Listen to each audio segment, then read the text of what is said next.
What's up, fellas? It's Zeke here from Mo Boxing No Problem, along with my president, Jose from Mo Boxing No Problem. We have a special guest today, Joet Gonzalez. How are you doing today, bro? Hey man, thank you for having me. I'm doing good. Doing Of good. course, of Just course. Thank you so much. Thank you for your time. We appreciate your time so much. Let's get started. The first question would be, how did you get into boxing, bro? well, there's a couple reasons how I got into boxing. The first one was I was on the heavy side. I was overweight. I was getting picked on at school, and my dad wanted me to learn self defense to protect myself. And then eventually I started boxing here and there. But it didn't get too serious till I saw the Oscar De La Hoya versus Fernando Vargas fight.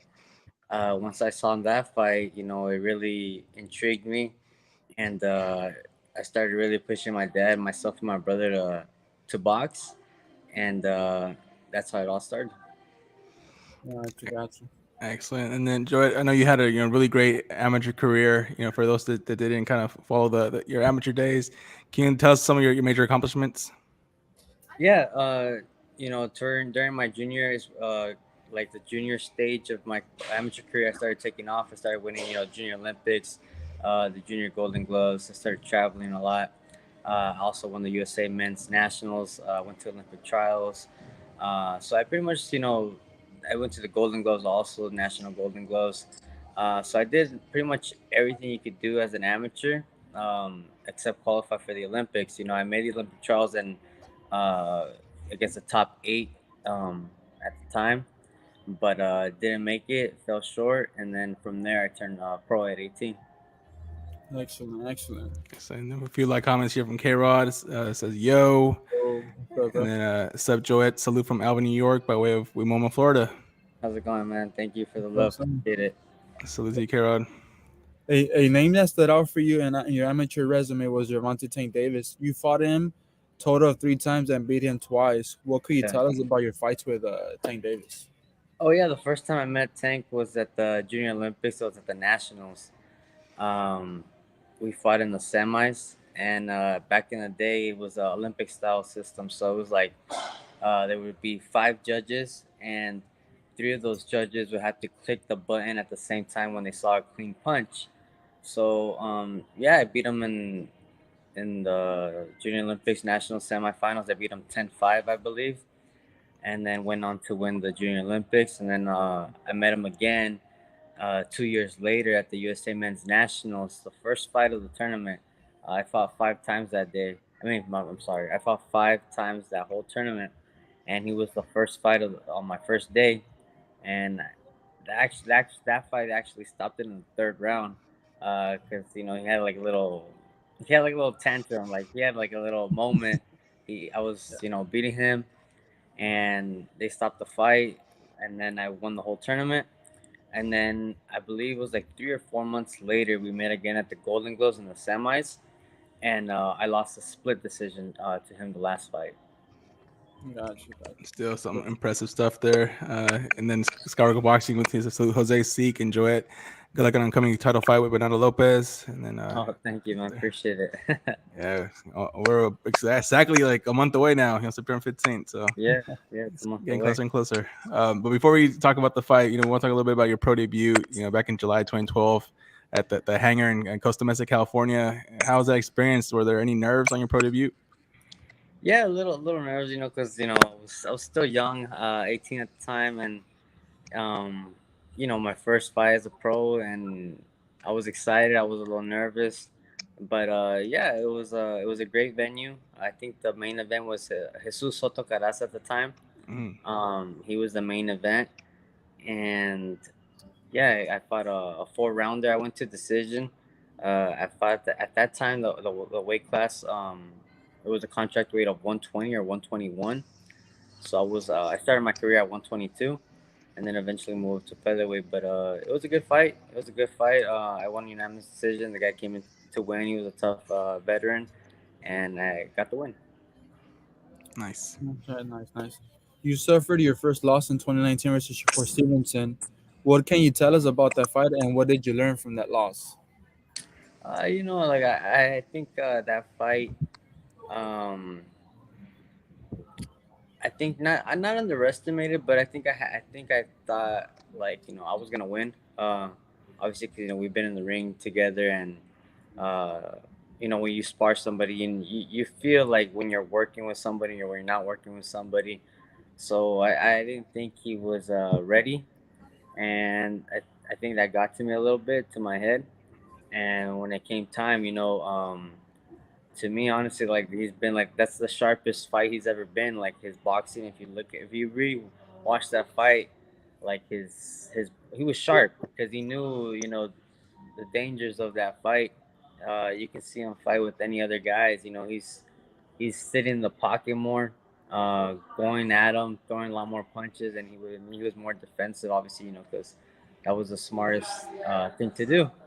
And my first loss, I got back up, rebounded, and I'm here now. That's good. That's good to know, brother. Excellent. And then we want to speak about your last fight. You won against Enrique Vivas by unanimous decision. How you rate your performance for your last fight? My last performance, I'm gonna give it like a 7.5, 8 max. I felt I could have done some things differently, but I give credit to Vivas because there was a lot on the line for myself and for him. Obviously, the fight was a title eliminator.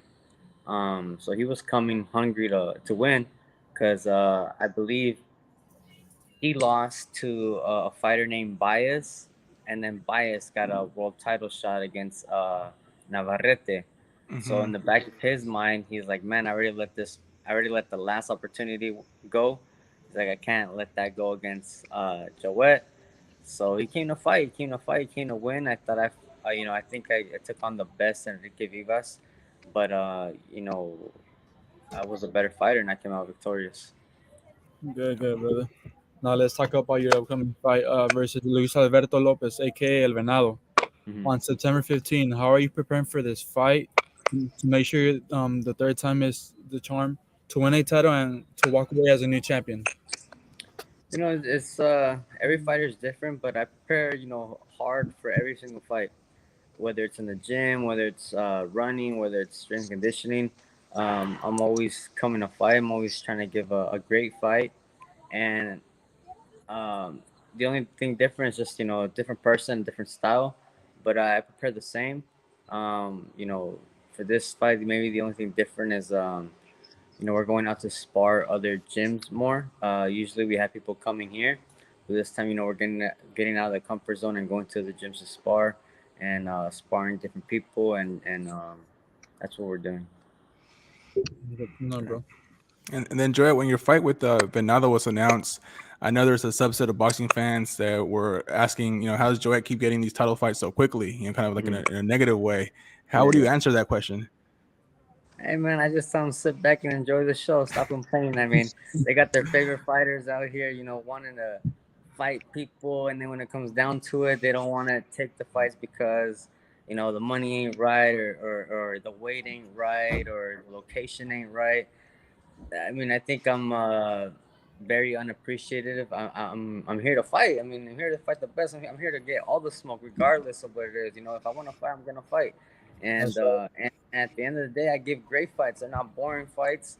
I'm here to fight the top dogs, and whoever. I'll go to war with whoever. I'll fight whoever, and I ain't scared of fight. I mean, I ain't scared of nobody. So I make these fights happen. Like I said, if they really want to fight, they'll make the fight. If they don't fight, it's because they don't really want it. I And like that's that my energy. response to the fans. Just appreciate it. I'm a real fighter. I'm a throwback fighter, and I'm gonna give you guys another great fight September 15th. That's right. I Absolutely. like that attitude. I love that attitude, bro. Well, so yeah, for the record, Zeke and I are not in that subset. We study your resume, and you haven't taken a tune-up in years. You keep finding the best, so Mm-hmm. you deserve the opportunity, no doubt. Yes, Uh, sir. Comment here from K Rod says, how do you get the top opportunities out of random if the rankings aren't being consistent with each other? It should be a top-down structure, so there's ability and matchmaking of talent. Um, Not sure the question there, K Rod. The next question. Sorry I, about that, Kira. I think Joet froze. Oh, did he? Yeah, are you still with us, Joet? I think he did freeze. I did. We'll give him a second. I think he gave us a lot of energy with that response for us Yeah, to vote. he did. And back to K Rod, a little more, maybe clarifying a little bit more. There you go. Yeah. All right, awesome. So it says, how do you get type opportunities out of random? If the rankings aren't being consistent with each other, it should be top-down structures or really matching up talent. Yeah, I mean, I don't know. Maybe can you clarify the question there, Karod? Because I know each organizational body does their rankings differently. You know, there's like some guys that are ranked in WBC that are not ranked anywhere else, and vice versa. So I don't know. I mean, I saw an interview that Broadway Joel did with the Mauricio Suleiman on the WBC rankings, and like he said, there's like 15 people that meet and go over recent fights and come up with the rankings, you know, based on recent fights. So I mean, I don't know how each organizational body does it, but there's probably how like these working sessions when they come up with the rankings. Yeah, I think it varies. You know, the different times, and it's everyone ranks differently. All Do right, so we have them on your side yet? yep. So we got Joet back. Yeah, it Joet, cut off. I'm sorry about that, it's, guys. It's all good. it's all good. It was kind of like that drop the mic effect with the response, like boom, I said no said. Bang, we out. bam, we out. Uh, the next question would be: is an interesting question for me to ask. Who is the hardest puncher you've been in the ring with? Honestly, they all punch pretty hard, man, with those 8 ounce gloves. There's a lot of people that be like, oh, like he only has one knockout, two knockouts. You know, he don't have like a lot of knockouts, but those 8 ounces after the fight is over, you feel it. You got bruises, you know, little bumps here and there, and everybody can crack with the 8 ounces. Just hitting the right spot at the right time. Gotcha, sir. Absolutely. And we got a comment here from Earl the Truth Spence Jr. fan page. It says, Saludos, Jose, Seek Joet. In your fight against Navarrete, did the cut in the second round affect your performance? And do you think, given another chance, you could have done better? The cut happened in the beginning of the third round, but I don't think it affected my performance. I just think it affected like the people's viewing and the judges viewing. You know, obviously I had that cut from the beginning of the 10th round, so I fought. I mean, I'm sorry, the beginning of the third round. So you could say I fought like 10 rounds like that. Um, and obviously, it's bleeding, it's swelling up. I think it played a big part on the judges and obviously the fans. Do I think I've could have done better? Yes. But it's boxing. It's boxing part of the game. I got cut and it happened, and it is what it is. Yes, sir. And then going back to power, you got some power yourself, Joet. 15 of your 26 pro wins have been by KO. Have you got any comments on your power, either in sparring or in your fights? Yeah. The last couple fights, my sparring sessions, I've been, hurting some sparring partners here and there, and I think I was the first one that people saw Navarrete hurt, wobbled before. And even since then, like when I wobbled him, he didn't look too good against, like I said, the opponent Baez. He didn't look too good against, I believe, his other opponent Smith. And he just recently looked good against Oscar. But from that fight, people were thinking, I left Navarrete a little chinny, a little like I took something from him. Mm-hmm. But yeah, I think I hit pretty hard. I mean, just ask Navarrete.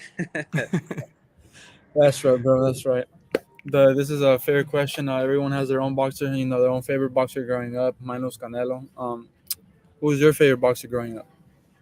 Growing up, well, obviously I started because of Oscar De La Hoya, so he was one of my favorites. But I had other favorites as well. I liked Marco Antonio Barrera. I liked Juan Manuel Marquez. Yeah, got it. I currently like Canelo. Canelo. So those are the guys I like right now. Sounds good. Great. And then present day, who do you consider to be the number one pound for pound fighter today? Right now, it's Tough. it's gonna be between those three, either Inoue, Crawford, or Canelo. It's those three, man. Because Crawford, I believe he came up from 135. Was champion at 135, 140, 147, and then obviously Canelo. I think he got a belt at 147. And then obviously came up. and then in a way he started from like I think 112. So they're all great fighters. They're all top of the line. So any in any order, in a way, Crawford or Canelo, those are the top three guys right now, pound for That's pound. cool, bro. Any thoughts on the previous fight, Navarrete versus Valdez? Yeah, I mean, I thought Navarrete did really good. Oscar showed a lot of heart, but he wasn't as durable. I believe he got hurt a few times in that fight. I think from the opening round, when Navarrete tagged him a little bit and got him on the ropes, Oscar kind of got like stunned or shocked. But he gave a great fight, man. Oscar works really, really hard. I know him personally. He trains hard, like really, really hard. So I know he was really down. But it's part of boxing, man. It's part of boxing. It's part of life, and just gotta lick your wounds and get back in it. Yes, sir. Got you on that one. Well Well said. said. And we want to ask you about some upcoming fights. Some of these are confirmed, some of these are rumored. And just get your opinion who you think will win. If it's too close to call, you could say 50-50 or just pass on them. Mm. The first one I want to ask you about is Devin Haney versus Regis Prograis. Uh, I'm gonna go with Devin Haney just because of Regis's last performance. He didn't look too good against that boxer that was waiting. Boxer that was playing it safe, just trying to get his shots. And Regis didn't look too good. Um, but if Regis can crack Haney, I don't think Haney's that durable and he can get hurt. Yeah, Yeah, but nice. I'm leaning towards Haney. All right.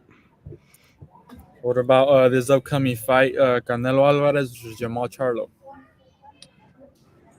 I'm gonna go with Canelo. People are thinking, he's losing a step, but I don't think if Canelo in his mind he didn't feel like he would win that fight, he would take these fights. So I'm thinking he's gonna find a way. He's gonna get the job done. I think he's more experienced and he's gonna come out with the victory. Well said. Charlo looked big at the weigh-in too. Yeah, he Yeah, did. Charlo's physically, well, they're all pretty much bigger than Canelo. Canelo's not a real 168 pounder. Canelo's like max 160. So, you got to respect Canelo. He's trying to fight the top guys, the best guys, and going up in different I weight believe. classes that he doesn't belong, and he's coming out victorious. Yeah, I believe Charlo's will go like about 6 feet, 6'1", around there. Something Yeah, like that. something like that. Canelo's like 5'7", 5'8", Five man. eight. Yeah. Yeah. Yeah. My favorite quote that Canelo said from the press conference when they asked him about that, he's like 147, 154. Everyone's bigger than me. He's Yeah. like, I'm just Yeah. cabron. I'm just a cabron. That was, Yeah, uh, man. that was a real one. Another uh, throwback fighter. last one we want to ask you about. This one's rumored. Is Ryan Garcia versus Jose Chon Cepeda. Uh, I'm going to go with Jose Sean Cepeda. Um, Ryan. I know, like I said, another fighter I know since the amateur days. Um, Ryan's good, but his heart's not really in it. You know, he's not like a full time committed fighter. And Jose, he's been in the game for a long time. He's fought the top guys as well. He's fought bigger punchers. So I'm gonna lean towards Jose Cepeda. Respectful. Next question would be: what do you like to do outside of boxing? Any interest or any other hobbies you like to do besides this? Not really. Honestly, man, my life's pretty boring, man. I'm just in the gym all the time. If when I'm not training, I take rest and come to the gym and help out the kids, help out my dad with the gym. Just hang out at the gym. I'm here all the time.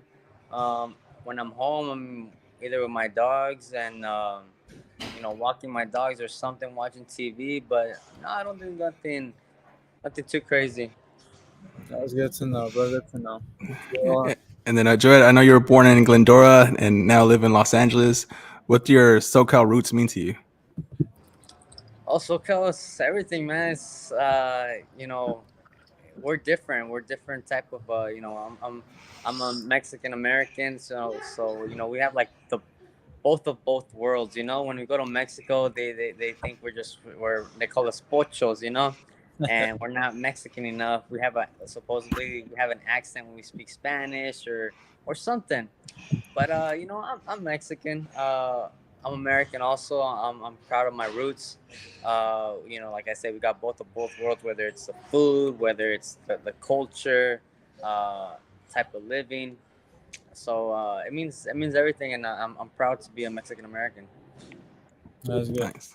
Good, good, bro. Well, what is the best piece of advice you would give to someone who is thinking about going pro and making a career out of boxing? And think really hard about it because it's a hard sport. It's a jealous sport.